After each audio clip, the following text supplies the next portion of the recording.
پاکستان کے تعلیمی معیار کو کس طرح سے بہتر کیا جا سکتا ہے؟ دیکھیں ایجوکیشن سسٹم کوئی ایک چیز کے بہتر کرنے سے نہیں ہو سکتا.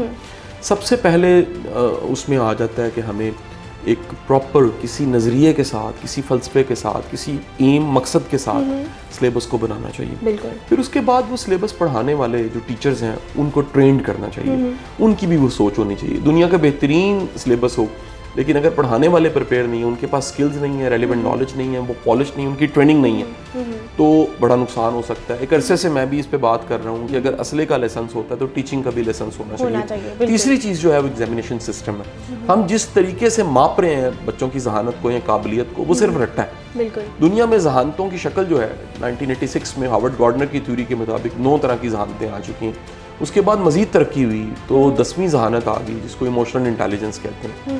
اس کے بعد اسپرچل ذہانت کی بات کی جا رہی ہے. دنیا جو ہے وہ بڑی تیزی کے ساتھ پرسنالٹی ٹائپس پہ اور اسٹرینگس پہ چلی گئی ہے. ہم آج بھی رٹا 1 دونی 2 دونی 4 پہ کھڑے ہیں. سو نتیجہ کیا ہے کہ ایگزامینیشن سسٹم ہمارا ٹھیک نہیں ہے. وہ میئر ہی نہیں کر پاتا کسی میں پوٹینشیل کیا ہے, کسی میں ٹیلنٹ کیا ہے. پھر آ جاتا ہے کہ اسکوپ دیکھا جائے. یہ ہیومن ریسورس جو ہے 12 کروڑ یوتھ ہے, ان کو کہاں کھپانا ہے, ان کو کہاں بزی کرنا ہے, ان کو کیا کیا سکھانا ہے. ہم کوئی پرائڈ نیا بنائیں نا, گلوریفائی کریں کہ سکلز بڑی امپورٹنٹ ہیں. ہم یہ ٹیوٹا کے کورسز, اسکل ڈیولپمنٹ کے جو کورسز ہیں سارے وہ سکھائیں.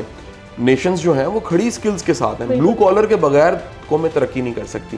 ہم یہ اگر اویئرنیس کمپین چلائیں تو پتہ لگے گا صرف ڈاکٹر انجینئر نہیں بنانا, ہم نے وہ فورس بھی پیدا کرنی ہے جو اسکلڈ ہے. اس کے بعد آخری چیز جو بڑی امپورٹنٹ آ جاتی ہے وہ ہے آپ کے ادارے.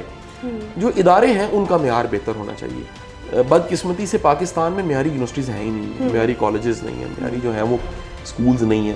پچھلے 20-30 سالوں سے گورنمنٹ نے دھیان نہیں دیا اس طرف. ہم ایک ملٹری اسٹیٹ ہیں, ہماری ساری اکانومی وار کی اکانومی ہے. ہم ہمیشہ جنگوں سے اور جنگوں کا حصہ بن کے پیسہ کماتے رہے. بدقسمتی سے پاکستان میں تعلیم اور ایجوکیشن اور علم یہ پریورٹی پہ کسی بھی گورنمنٹ کے نہیں رہا. تو اللہ کرے اگر یہ ہماری پریورٹی پہ ہو تو یہ جو 4-5 چیزیں میں نے آپ کو کہیں بہتر ہو سکتی ہیں انشاءاللہ, اور ہم امید ہی کر سکتے ہیں کہ ہم بہتری کے لیے کام کریں. اچھا, ہم بہت سی ڈسکشن کر چکے ہیں لیکن اگر ہم بات کریں قاسم علی فاؤنڈیشن کے حوالے سے, تو قاسم علی فاؤنڈیشن کی ویری پرسنل کیا ارننگز ہو جاتی ہیں, کس طرح سے یہ سارے معاملات چلتے ہیں اور کب سے یہ چیزیں؟ بہت اچھا سوال ہے. دیکھیے قاسم علی شاہ فاؤنڈیشن ارننگ ادارہ ہے ہی نہیں, یہ نو پروفٹ ادارہ ہے. اس کو NPO کہتے ہیں اور ٹیکس کی ٹرمز میں اس کو 236 کہتے ہیں. یعنی یہ اخوت کی طرح, عیدی صاحب کے ادارے کی طرح, عیدی لمس کی طرح, الخدمت کی طرح ہمارے پاس بھی 236 موجود ہے جی. اور یہ ادارہ جو ہے وہ اپنی سروسز دیتا ہے, ہم چندہ نہیں لیتے جی. ہمارے بورڈ کے ممبرز ہیں وہ فنڈ کر دیتے ہیں اور ہمارے 10 پروجیکٹس ہیں جس میں صلح کا پروجیکٹ ہے جس میں 700 بچہ اس وقت اسکالرشپ کا یونیورسٹیوں میں پڑھ رہا ہے, ان کی فی ہم دیتے ہیں. گرومنگ پہ انویسٹ کرتے ہیں, CSS کا ونگ ہے. اور اسی طرح ہمارے سوشل میڈیا کے سارے کام ہیں جو یہاں پر ایکٹیویٹیز ہوتی رہتی ہیں, کتابوں کی تقریباً ہر اچھے کام کو ہم پلیٹ فارم دے دیتے ہیں کہ یہ بغیر کسی معاوضے کے اس پلیٹ فارم کو آپ استعمال کر لیجیے. بہت شکریہ. اچھا, بہت ہم ایک آخری سوال آپ سے کریں گے. ہماری جو یوتھ ہے, ہمارے ٹین ایجرز جو ہیں وہ بہت زیادہ ڈس ہارٹ ہو جاتے ہیں. ابھی آج کل کا جو ٹرینڈ سیٹ ہو گیا, ہم نے سوشل میڈیا سے بہت سی چیزیں سیکھ لی ہیں.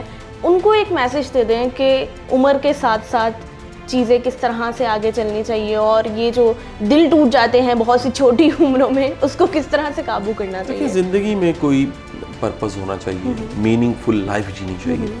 خوشی کا سب سے بڑا سامان میننگ فل لائف آپ کو فراہم کرتی ہے. تو اگر آپ ایک پرپز فل لائف جی رہے ہیں, میننگ فل لائف جی رہے ہیں تو بہت سی آسانیاں مل سکتی ہیں. اوکے شاہ صاحب, یہ بتائیے گا کہ ہمارے ملک میں سیاسی عدم برداشت بہت زیادہ ہو چکا ہے. مطلب آپ کسی بھی ایک پارٹی کو سپورٹ کر رہے ہیں تو جو اوپوننٹ سپورٹرز ہیں وہ گالی گلوچ پہ آ جاتے ہیں, ذرا سا بھی پیشنس نہیں رہتا ان میں. اس پہ آپ کیا کہیں گے؟ یہ بڑا المیہ ہے آج کا کہ ہمارے پاس اس ملک میں سبجیکٹ اور ٹاپکس ہی ختم ہو گئے ہیں.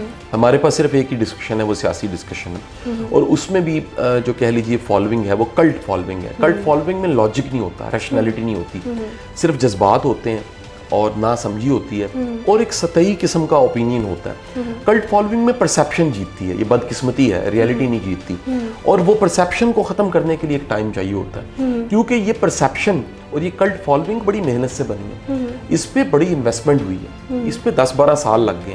میں نہیں سمجھتا کہ ہماری اسٹیٹ کوئی 1 یا 2 دن میں اس کو ختم کر دے گی. اٹ ول ٹیک ٹائم, اس کو وقت لگے گا.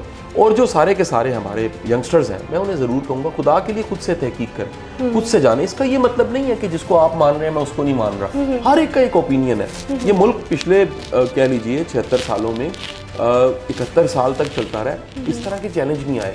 یہ عدم برداشت ابھی کیوں آئی ہے؟ کیونکہ اس کے پیچھے پراپر ایک انویسٹمنٹ ہوئی ہے. مجھے تو یہ لگتا ہے کہ اس کے پیچھے کوئی فارن فنڈنگز ہیں, اس میں کسی اینٹی اسٹیٹ ایلیمنٹس کے ہاتھ ہیں.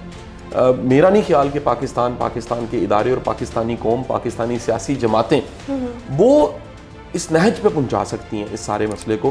اس کے پیچھے کو بیرونی ہاتھ ہے, اس کے ساتھ, اس نقصان کے ساتھ کسی کا فائدہ جڑا ہوا ہے. اور یہ سیاسی جماعتیں ایک ٹول کے طور پہ استعمال ہو رہی ہیں. یعنی کہہ لیجئے دستانہ ہمیں نظر آ رہا ہے, وہ ہاتھ نظر نہیں آ رہا جو اس دستانے کے پیچھے.